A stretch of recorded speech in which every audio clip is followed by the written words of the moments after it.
আসসালামু আলাইকুম। আশা করি সবাই ভালো আছেন। তো আজকে আপনাদের জন্য একটি নতুন ভিডিও নিয়ে হাজির হলাম।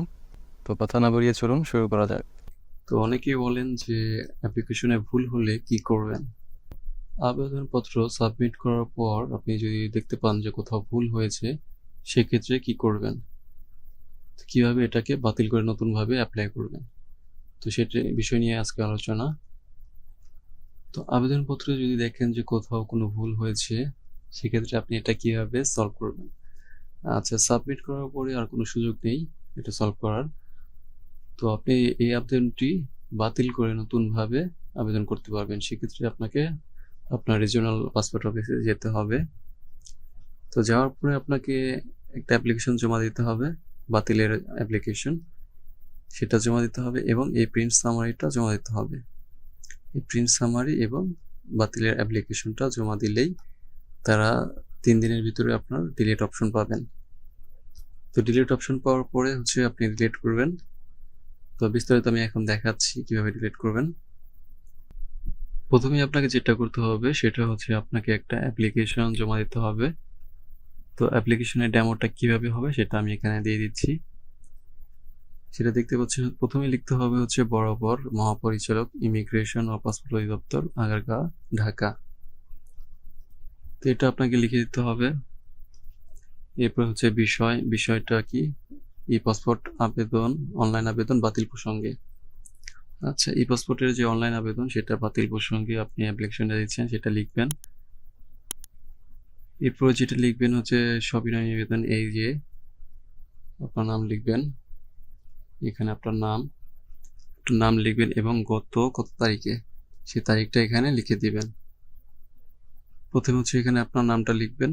নামটা লেখার পরে এখানে আপনার তারিখটা লিখবেন, যত তারিখে আপনি সাবমিট করেছেন সেই তারিখটা এখানে লিখবেন এবং লেখার পরে এখানে লিখবেন এত তারিখে অনলাইনে একটি ই পাসপোর্টের আবেদন করি, যাহার রেজি আইডি নং এত, মানে রেজিস্ট্রেশন আইডি নাম্বার আপনার যত থাকবে সেটা আপনি এখানে লিখে দেবেন।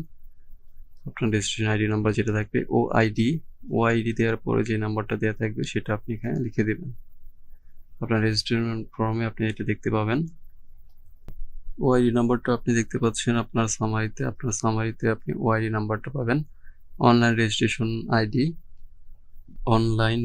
আইডি ওআইডি এখানে নাম্বারটা দেখতে পাবেন। আপনার প্রিন্ট সামারিটা থাকবে, এই সামারিতে আপনি ওআইডিটা পাবেন। ওআইডিটা লিখে দিবেন এইখানে অ্যাপ্লিকেশনে। ওআইডিটা লিখবেন, তারপরে আপনার যে আবেদনের সমস্যা, ত্রুটিপূর্ণ বা ভুল হয়েছে সেটা আপনি এখানে লিখবেন।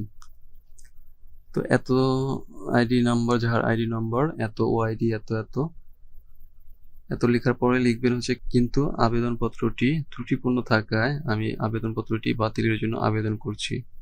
আপনার এই আবেদনটি ত্রুটিপূর্ণ থাকায় আপনি এটা বাতিলের জন্য আবেদন করছেন, তো সেটা লিখবেন। এরপরে অতএব মহোদয়ের নিকট বিনীত নিবেদন, এই যে আমার উল্লেখিত আবেদনটি বাতিল করার সদয় মর্জি হয়, এটা লিখবেন। তো এই লেখাটা লেখার পরে আপনি নিচের দিকে চলে আসবেন, এসে বিনীত নিবেদকের পর আপনার নামটা লিখবেন, একটু জায়গা রেখে নিচে নামটা লিখবেন। তো এই খালি জায়গায় আপনার সাইনটা লিখবেন, এই খালি জায়গায় আপনার সাইন দিতে হবে। তো এটা প্রিন্ট করবেন। এটা লেখার পরে আপনি প্রিন্ট করবেন। প্রিন্ট করার পরে এখানে আপনার নামটা লিখে দিবেন। আবেদন ফর্মটি এতটুকু লিখলে এনাফ, এতটুকু লিখলে যথেষ্ট, এর আর কিছু লিখতে হবে না। তো অনেকে পিতার নাম, মাতার নাম অনেক কিছু লিখে, তো অত কিছু লিখতে হবে না, এত কিছু না লিখলেও চলবে। আপনি জাস্ট ছোট্ট করে এতটুকু লিখে দিলেই হবে। তো এতটুকু লিখে দিবেন এবং আপনার যে প্রিন্ট সামারি, এই যে প্রিন্ট সামারিটা আছে, অ্যাপ্লিকেশন সামারি, এই সামারির একটা কপি এবং এই আবেদন ফর্ম, বাতিলের যে আবেদন ফর্ম, বাতিল আবেদন এবং আপনার অ্যাপ্লিকেশন সামারি, এই দুটো নিয়ে যাবেন। দুটো নিয়ে গিয়ে পাসপোর্ট অফিসে গিয়ে জমা দিলেই আপনার এটা বাতিল হয়ে যাবে। তো 3 দিনের ভিতরে বাতিল হয়ে যাবে। বাতিল হওয়ার পরে আপনি একটা ডিলিট অপশন পাবেন আপনার অ্যাপ্লিকেশনে। তো অ্যাপ্লিকেশনে এখানে লগ ইন করার পরে দেখতে পাবেন অ্যাকশন বাটন, এখানে একটা ডিলিট অপশন আসবে। তো এই ডিলিট অপশনে আপনি ডিলিট করে দিবেন, সার্ভার থেকে পুরো ডাটা ডিলিট হয়ে যাবে আপনার। তো অ্যাকশন বাটনে এখানে ডিলিট অপশন দেখতে পাবেন। এই ডিলিট অপশনে ক্লিক করার সাথে সাথে সার্ভার থেকে আপনার ডাটা রিমুভ হয়ে যাবে। তো এই ডাটা রিমুভের পরে আপনি আবার প্রথম যেভাবে করেছেন ঠিক সেভাবে apply for E passport application এভাবে অ্যাপ্লাই করবেন। তো এই বিষয়ে আমার বিস্তারিত দেয়া আছে ভিডিওতে, অন্যান্য ভিডিওতে দেখতে পাবেন, আমার চ্যানেলের ভিডিওতে আমি আগেও ভিডিও করেছি। তো সেই ভিডিওতে আপনি দেখতে পাবেন যে কীভাবে অ্যাপ্লিকেশন করবেন। জাস্ট এখানে একটা ক্লিক করে দিবেন।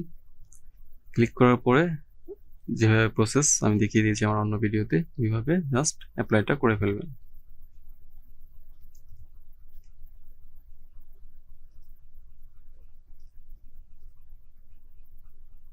তো ডিলিট অপশনটা পাবেন অ্যাকশন, কিছুদিন পরে আপনি এখানে ডিলিট দেখতে পাবেন।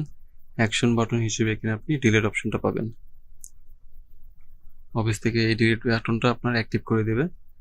তো আপনি এখান থেকে জাস্ট ডিলিট বাটনে ক্লিক করে দিবেন। তো জাস্ট এখানে একটা ডিলিট বাটনে ক্লিক করে দিবেন। ডিলিট বাটনে ক্লিক করে দিলেই আপনার এখানে অপশন আসবে ডিলিট করার জন্য। তো এখানে আপনি ডিলিটে ক্লিক করে দিবেন। ডিলিট করার সাথে সাথে এখান থেকে আপনার ডাটাটা ডিলিট হয়ে যাবে সার্ভার থেকে। তো এই ছিল কিভাবে আপনি ডাটা ডিলিট করবেন। আপনার ত্রুটিপূর্ণ আবেদন আপনি ডিলিট করে কিভাবে নতুন অ্যাপ্লিকেশন করবেন, এই ছিল আজকের প্রসেস। তো আশা করি সবাই বুঝতে পেরেছেন। কেউ না বুঝে থাকলে জানান, কমেন্ট করে জানান। আমাদের সাথে থাকার জন্য ধন্যবাদ। ভিডিওটি অবশ্যই শেয়ার করবেন, সাবস্ক্রাইব করবেন এবং লাইক করতে ভুলবেন না। ধন্যবাদ সবাইকে। আসসালামু আলাইকুম।